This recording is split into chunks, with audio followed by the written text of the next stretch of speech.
Tov, Boker Or, Ok. Beshem Hashem Naaseh Venatzliach. On est aujourd'hui le mardi 27 octobre et le tête du mois de Cheshvan Lechem Tovim Shalom, shiur acheté par Elisheva Gedja Yekara Bat Lea Sandrine. Une grande réussite pour elle et toute sa famille, toute sa descendance. Beruch Hanyut Begashmut Ad Belidai Bracha V'Atzlacha. Vous ferez un refouach Shlema pour tous les malades d'Israël et nous, Nishmat Kol Mété Israël, qui ont déjà été donnés ce matin dans les autres shiurim. On commence avec le Sefer Emidot, un livre très demandé, de Rabbeinu Nachman ben Fega, Sroto Egan Alenu Be'ezrat Hashem, sur le char Re'ia. Re'ia veut dire voir avec ses yeux, voir, observer Re'ia.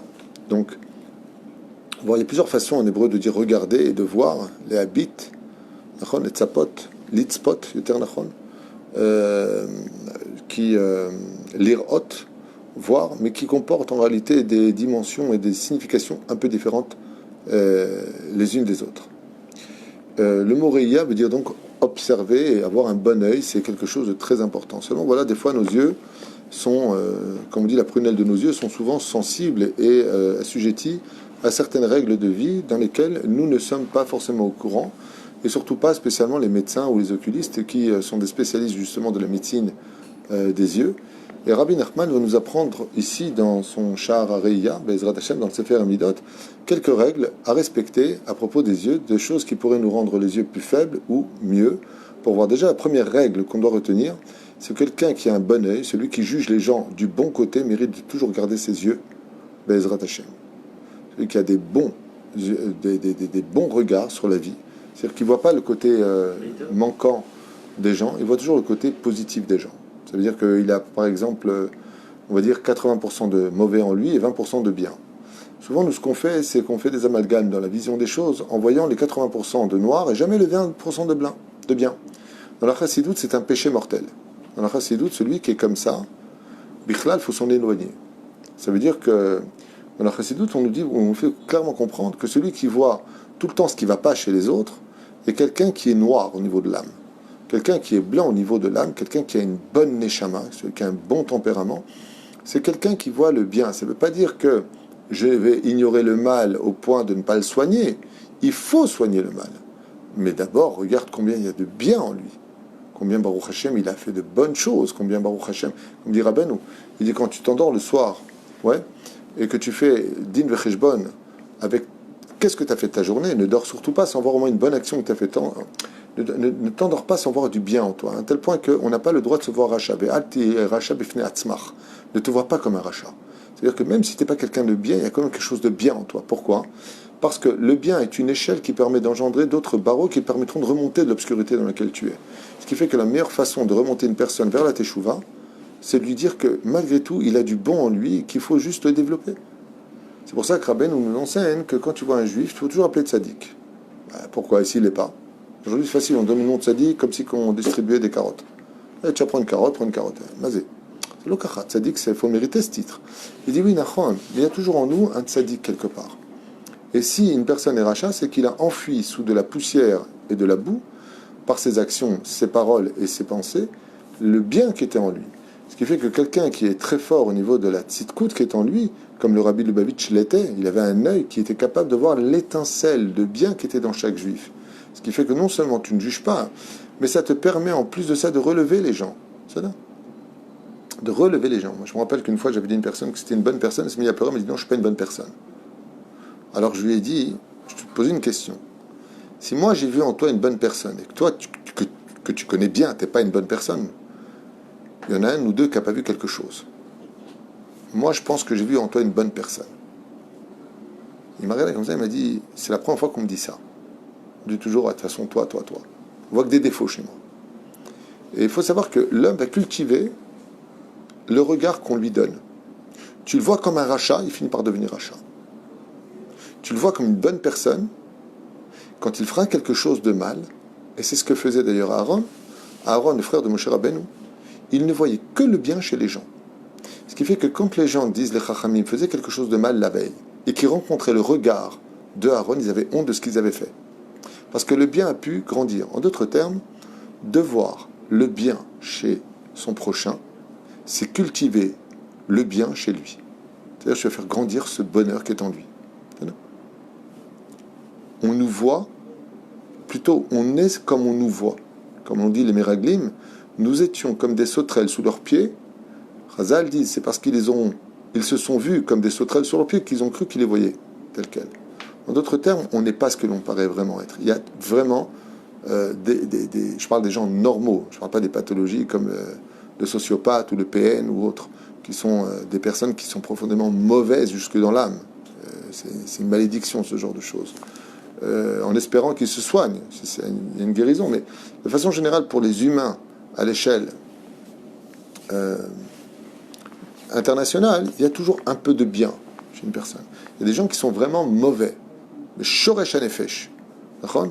Comme on l'a lu dans la paracha de Noach, qui yetzer lev adam ra min urav. Car la conception du cœur de l'homme est mauvaise depuis sa conception. On raconte que cette fameuse histoire que vous trouverez au musée de la Shoah, de cette femme qui tient son enfant, et vous savez que les SS et Marshemam Zechram ne voulaient pas gaspiller une balle en plus pour un juif. C'est-à-dire, ils essayaient de tuer avec une balle 2 juifs au lieu d'un. Shemishmor Verachem. Et il y a une photo très connue d'une femme qui tient son enfant et un nazi qui, avec son fusil, pointe sur le cou de la femme, enfin exactement ici en hauteur, et son enfant dans la tête. Comme ça traverse et l'un et l'autre, comme ça, Hazvisham 2, il meurt pour le prix d'une balle. Shem Ishmor Verachem, Shem Rechem Irklav. Shem est comme Damam. Dans le Sefer Mrechen, il ramène une discussion qui a eu lieu devant des témoins pendant cet épisode terrible de ce qui nous est arrivé pendant la Deuxième Guerre mondiale. Et il dit que cette femme, elle aurait dit à ce SS qu'elle a vu en lui qu'il ne tirera pas la balle. Alors lui, en rigolant, il lui a dit « Qu'est-ce qui vous donne tellement d'assurance que je ne veux pas vous tirer une balle dans la tête à vous et votre bébé ?» Et il lui a dit « Parce que j'ai vu dans votre œil gauche que vous aviez un bon œil. » Et à ce moment-là, il a retiré cet œil, c'était un œil de verre. Il lui a mis dans sa main. Il a dit « Le bon que tu as vu en moi, c'est un œil de verre. » Donc l'autre, c'est un œil pourri. Il y a des gens qui ont un œil qui est vraiment pourri. On a vu que même chez les gens les plus pourris d'histoire, il y a quelque chose qui vient les rattraper. Comme par exemple Bilam. Lui, il a un œil très mauvais. Quand il voit quelqu'un, il voyait que le mal chez lui. Pourquoi on voit le mal chez les autres? Écoutez bien la réponse, parce qu'elle vient de Rabbi aussi dans la Gemara, j'ai oublié la référence, c'est dommage. Rabbi aussi dit, quand on voit le mal chez les autres, c'est parce qu'il est en nous. C'est pour ça que les tzadikim, ils ne voient que le bien chez les autres, parce qu'ils n'ont que du bien en eux. Quand tu es tout le temps sur la critique, regarde celui-là, et j'en ai marre, c'est parce qu'en réalité, tu es ça. Tu es ça. Tu ne supportes pas qui tu es. Tu ne t'aimes pas, dit Rabbi Nachman. Donc tu ne peux pas aimer les autres. Tu te vois tout le temps imparfait. Donc tu ne peux pas parfaire les autres. Et ce que l'on peut constater, surtout dans notre génération, c'est que de s'abattre dans une éducation de critique non-stop, sans relever, sans complimenter, sans les fargen, on dit en hébreu, c'est automatiquement tuer tout espoir de relever le bon chez les autres. Vous avez un cours sur l'éducation très profond et sympathique, je vous le dis. Donc faites très attention que quand vous avez une bicorette à apporter sur une personne de votre famille, par exemple, vous allez parler à vos épouses, de faire très attention de bien faire comprendre que vous avez vu tout le bien d'abord qui était en lui. Kol hakavod, c'est vrai qu'il y a ça, Baruch Hashem, regarde, juste une chose. Malgré tout ce qu'il y a de bien chez toi, il y a un truc qui me dérange, c'est pas beaucoup d'efforts à faire, trouver les mots qui vont construire. Et pas dire, tu te lèves pas, tu fais pas, tu n'es pas, tu es. Ça te porte bien son nom, tu es. Qu'est-ce que va faire la personne quand tu vois le mal qui est chez lui à cause de tes yeux pourris, parce qu'il n'y a pas d'autres mots à dire, eh bien, tu vas développer réellement le mal qui est en lui. Et après, tu vas faire, ah, tu vois. Et donc, le proverbe le plus connu, on ne récolte que ce que l'on a semé. Tu as semé du mal dans ta façon de voir les choses, tu vas vivre le mal maintenant que tu as semé par tes yeux. Ça fait que même des gens qui pourraient être mauvais, des gens de la mafia, des gens de mauvais augure, comme ça, de mauvaise société, on va dire ça, ok ? Quand ils tombent sur des gens qui les jugent pas, qui sont gentils, ils jamais leur font du mal. Parce que tu vas récupérer en réalité ce que tu as semé avec tes yeux. Et l'énergie des yeux est certainement l'énergie la plus forte de toute la création du monde. Presque plus que la parole. Ce que sont capables de faire comme dégâts tes yeux, on a vu que le Lachon Hara Nachon était capable de détruire au-delà des frontières, mais il faut savoir que le regard de l'homme aussi peut détruire. Et pourquoi? Parce qu'en réalité, c'est parce que tu avais de mauvais yeux que tu as fait du Lachon Hara. Mais si tu avais des bons yeux, c'est-à-dire des yeux de chesed, des yeux qui jugent bien, c'est pour ça que la Gemara nous dit, si vous voulez vivre heureux avec une femme, avant de regarder la forme physique de son corps, regardez si elle a des beaux yeux. La Torah ne considère pas ça comme étant des bons yeux, mais des beaux yeux. Qu'est-ce qu'on appelle des beaux yeux? Des beaux yeux, on aurait pu penser que c'est des yeux verts, magnifiques, en amande. C'est des yeux de chesed. Est-ce que cette femme que vous allez épouser est une femme qui a un bon œil, qui voit les bonnes choses chez les gens ou pas? Si vous avez un mérite pareil, d'avoir une épouse qui voit le bien chez les autres, qui voit toujours le kafsrout, c'est pas grave, comme faisaient nos grands-mères d'ailleurs, qui avaient toujours de magnifiques yeux. Bon, Michel, c'est pas grave, bon, le pauvre, bon, il n'a pas eu d'éducation, bon, il est bête, il n'a pas... Toujours à relever les gens. Eh bien, vous avez épousé le bonheur à la maison. Mais une femme qui a de très jolies formes, avec des beaux yeux verts en amande, madame, mais qui a des yeux pourris, à tout le temps critiquer, sauf elle qui est la meilleure, on a la pire des choses à la maison. C'est pour ça que la Gemara nous dit Ishat Sarataïn. La femme, elle a un œil qui est tsar. Elle a un œil tsar. Quand tu viens pour donner, pourquoi tu lui donnes à lui? Viens d'abord on achète à notre fils. C'est légitime, quelque part. Mais dans ce principe, tu ne donneras jamais aux autres. Il faut faire attention. Comme ça, dit la Gemara, c'est pas moi qui l'écris. On commence au shiur. Il vaut tard que Méja. Et voilà Rabbi Nachman en une phrase, il vient de faire tout ce que je viens de dire. Il est trop fort pour moi, ce Rav. J'adore Rabbi Nachman. C'est pachout de l'étude exceptionnelle. Tout ce que je viens de vous dire, parce que je n'ai pas préparé, bien entendu, j'ai ouvert Reya, je dis, viens, on fait Reya. Aïn, en aïn. Yachol lirot, ton œil ne pourra voir, et là, seulement, machinot nimlo reshut lirot. En réalité, c'est très grand ce qu'il dit. Il dit, tes yeux ne verront que ce que tu lui permettes de voir. En d'autres termes, quand tu veux voir bien les gens, ou quand tu veux voir le mal chez les gens, qu'est-ce que tu vois? Que l'autorisation que tu donnes à tes yeux de voir. En d'autres termes, ce n'est pas tes yeux qui sont mauvais, c'est toi. Une phrase, il nous a scié l'histoire. Salut, goodbye, c'était un très beau coup. Voilà. Incroyable cette force de Rabbi Nachman, qui a écrit son livre, il avait, je crois, 9 ans, quand il a écrit le Sefer Amidot, 9-10 ans. Comment son cerveau il a été capable d'être aussi grand en Torah. C'est un psychiatre, c'est un psychologue, Rabbi Nachman. Afilou, shiyeh d'avar lefanav. Même si la chose est devant lui. Et là, il rajoute autre chose qui complète ce qui a été dit avant. Et quand on te permet de voir quelque chose, c'est que du ciel, on te permet de le voir. Mais on ne t'a pas dit comment le voir. C'est-à-dire que tout ce que nous voyons, c'est parce que du ciel, on nous permet de le voir. Mais comment nous le voyons, ça, c'est dépendant de ton travail personnel, de tes midotes. Donc vous avez compris que de travailler ces midotes, c'est automatiquement devenir meilleur vis-à-vis des autres. Automatiquement. Quand tu te fais du bien, tu fais du bien à tout le monde. Quand tu es nerveux, quand tu vois la vie noire, tout le monde est noir. Tout le monde est noir à tes yeux, tout le monde est pourri à tes yeux, tout le monde, parce que tu en as marre de ta vie. S'il y a quelque chose en toi qui te dérange, il y a quelque chose de toi qui est mauvais qui sort. C'est là. Et c'est très dur à dire, mais c'est une forme de jalousie. C'est-à-dire que les gens qui voient le noir chez les autres, le mauvais chez les autres, si vous préférez, sont des gens qui sont jaloux de ce que vivent les autres.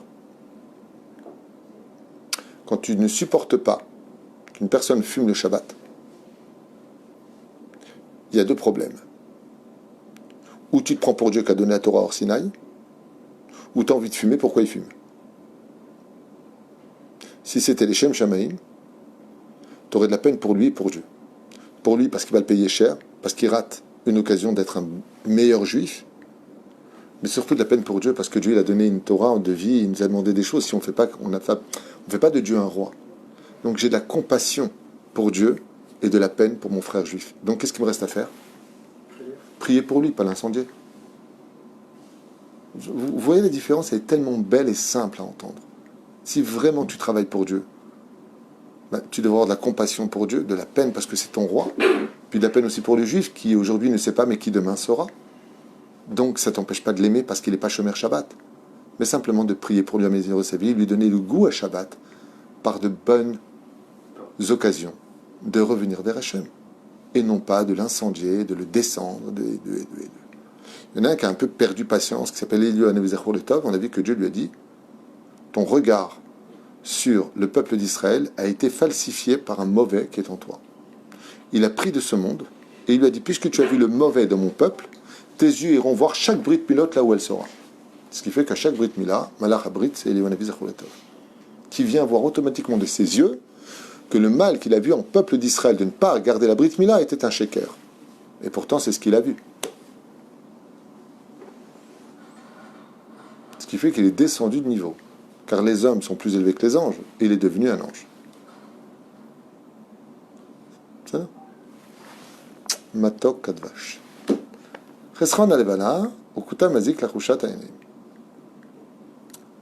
Le fait que nous ayons des périodes où la lune est pleine et la lune est en croissant, donc elle monte ou elle descend, Ken, mazik lachushat haereyot, on affaiblisse un peu le regard de l'homme. C'est pour ça que la lune ressemble à un œil. Vous avez remarqué ça? La lune ressemble à un œil. C'est pour ça qu'il ne faut jamais regarder la lune. Kiddush HaChodesh, Mesugal les rapporte Chalouché Araot.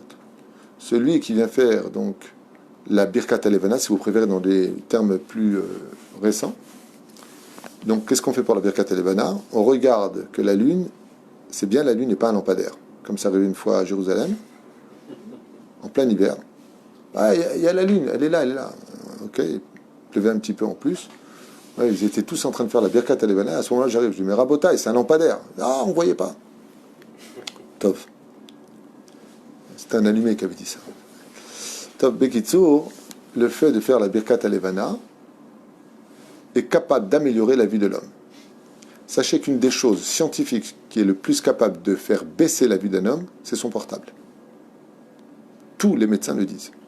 Quelqu'un qui passe son temps sur les ordinateurs, il faut savoir que les pixels, je ne sais pas comment on appelle ça, les rayons qui en ressortent, brûlent les molécules des yeux. C'est comme ça que m'a dit d'ailleurs récemment la personne qui m'a fait les lunettes, qui est une femme très professionnelle dans ce domaine, et elle m'a dit, quand on passe son temps à regarder par exemple des écrans, Bémet, ça brûle les yeux. À la fin, Bémet, ça descend la vue. Il faut éviter ce genre de choses. Tikkun Hatzot, de s'asseoir à même le sol, aujourd'hui c'est à 11h35, 40, Mesugal, Bezrat Hashem, Lachol Shareot. C'est une ségoula pour retrouver une meilleure vue. Donc celui qui a des problèmes de vue, vous savez que les hommes et les femmes peuvent faire Tikkun Hatzot. Selon même certaines opinions, la femme a l'obligation autant que l'homme de faire si elle le peut le Tikkun Hatzot. Et c'est un très bon médicament pour retrouver une meilleure vue pour les yeux, dit Rabbi Nachman. Alédé Shvoa, Bakavenaim, qui en général a des problèmes de yeux, celui qui fait un péché. Celui qui jure finit par perdre la vue. Sa vue descend, parce qu'il jure. Je te jure sur la Torah, sur la vie de ma mère, sur la vie de ton père, sur la vie de... Qu'est-ce qui provoque malheureusement que dans le peuple d'Israël, il y a des gens qui deviennent de plus en plus porteurs de lunettes ou des problèmes dans les yeux? Ce sont les tzivouim. Quand il y a des hypocrites au sein du peuple d'Israël, dit Rabbi Nachman, cela provoque les Hamon Am Atoim Bam. Tous les gens qui tombent sur ces gens-là et qui malheureusement tombent sur ces hypocrites, ça fait descendre la vue de l'homme. Kshadam Gadol Margish Ezeu Keev Be'enav Yeda Shebno O Talmido Asu Eze Avera. Mais des fois, d'avoir mal aux yeux ou de perdre un petit peu de la vue, ça peut venir aussi d'un signe, dit Rabbi Nachman, que ton enfant ou ton élève a fait un péché que tu n'as pas vu. Donc pour te prévenir, Dieu t'envoie une petite faiblesse dans les yeux. Et il te dit, tu devras avoir une discussion avec tes enfants ou avec tes élèves. C'est ça? Comme ça. Chacun analysera ça comme il le veut.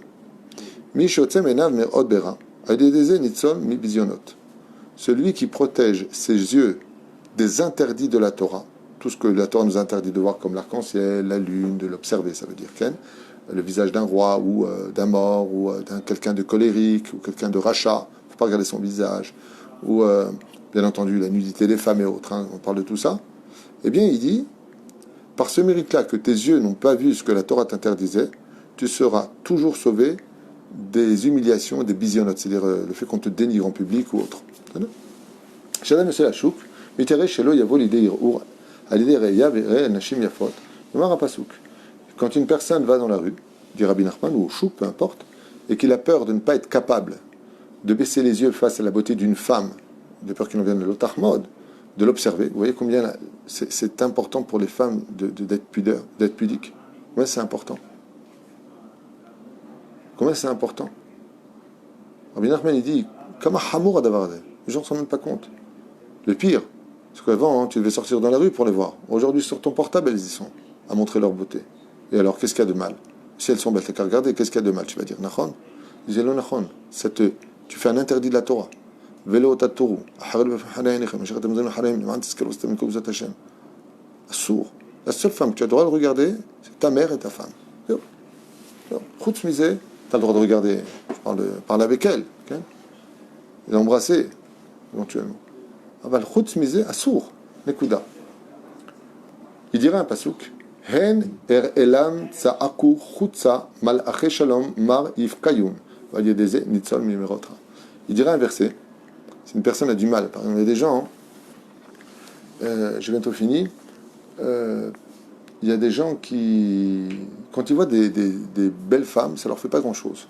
Il y a des gens comme ça, ils ne sont pas plus que ça. Ils se chauffent à les regarder, oui, mais pas plus que ça. Il y en a d'autres, ils ne peuvent pas. Ils voient une belle femme, ils sont comme des fous. J'ai connu une personne récemment qui m'a dit, il y a un mois et demi de ça, il m'a dit, moi je vois une belle femme, il m'a dit, je perds la tête.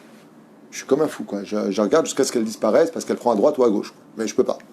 Il y a des gens, chacun son tikkun. Rabbi Nachman nous dit, regarde, il y a un verset qui est comme ça, donc de quelques mots seulement. Hen er elam tsa'aku chutza malache shalom marif kayun. Tu dis ce verset-là et ça te donnera la force de protéger tes yeux de l'interdit. Maintenant, vous allez me dire, qu'est-ce qu'il y a de mal de regarder la nudité des femmes ou les formes des femmes? La réponse est très simple. Quand tu regardes les formes des femmes, tu déformeras ton étude et tu la comprendras pas. Pas compliqué, vous avez compris, on avance. Il s'accoute à l'étrog ou refoua les kavenaim. Celui qui a mal aux yeux, qui regarde tout simplement le étrog utilisé de Sukkot. Vous savez? Azake areut, yechulim lirot al achalafim val ashochatim val aklebet amigdash. Qu'est-ce que ça veut dire ce qu'il raconte? I don't know. Azake areut. Celui qui s'occupe des yeux, celui qui soigne les yeux. Là, 20. Si vous avez une explication, moi je ne l'ai pas. Enfin, je pense avoir compris, mais je ne suis pas sûr, donc je préfère ne pas dire. Yecholim la'akir et Adam, mirabo, shilimdo Torah. Donc celui qui a une vue exercée, celui qui a un bon œil, en d'autres termes, celui qui est mezaké areout, il dit ici, il pourra voir exactement qui est vraiment ton rave, quelle étude tu as en toi. On parle des tzadikim ici, apparemment, d'Afka, je viens kirim et Toar. Pene arabe qui a l'idée à la chot chez la mad mais rabo on a ça pene à talmid ketoar pene arabe. On dit que quand un élève est un très bon élève et qu'il apprend bien de son rave et qu'il répète bien les enseignements de son rave sans, il finit par ressembler à son rave et ainsi donc celui qui le voit effectivement l'héritage de son enseignement qui est alacha ir chokhmato mir toar panav chokhmat adam teir panav ou que mekabel alacha mekabel chelek mitoar panav ou le firibuya alachot. Il revient sur ce sujet-là en disant qu'on finit par ressembler à celui que l'on, d'ailleurs, tu vois celui dans les couples pareils, un couple qui se fréquente, au bout de quelques années, on dirait que c'est un frère et une sœur. Les souffrances des yeux que nous avons, des fois quand on a mal aux yeux, Mizik Leitim, des fois, crée des dégâts avec le temps, avec Neba Mazik Lainaim, et celui qui vole dans ce monde finira par avoir de grandes faiblesses au niveau de sa réia, de ses yeux. Il ne faut pas oublier que de façon naturelle, quand on étudie la Gemara en tout petit, on a besoin de lunettes parce que nos yeux s'exercent aussi de façon naturelle à observer. L'importance du sommeil, Bezrat Hashem, de fermer, quand on dort, quand on étudie, mais au moins quand on dort, on ferme ses yeux, afin de laisser nos yeux se reposer pour être actifs et réactifs, Bezrat Hashem, pour la meilleure des lectures de la Torah et surtout pour avoir un très bon œil vis-à-vis des autres. Baruch Adonai l'olam amen.